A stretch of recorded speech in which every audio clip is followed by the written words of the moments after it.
don changin ni le thate an herzela hun le kumte an liam zela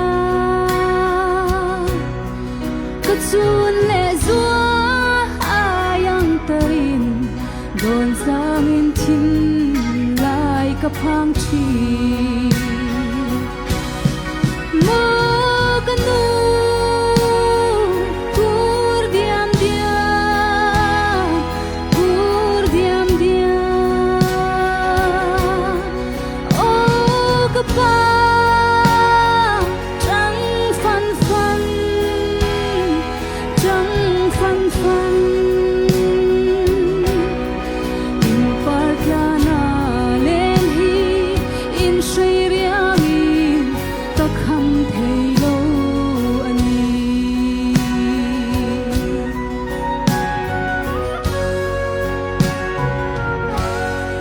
sai sen kate atang rengin in hin na le lom na berchu ke ma hian om china choro lo ma ngai en chu e ta chun le zua min mangai na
chim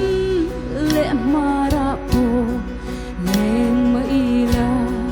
rau thlengin min om te chi sen shi par moi ka hon ma zong ka chu le zua lo trăng phăng phăng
pati zong zong lalpan ma som chu ro se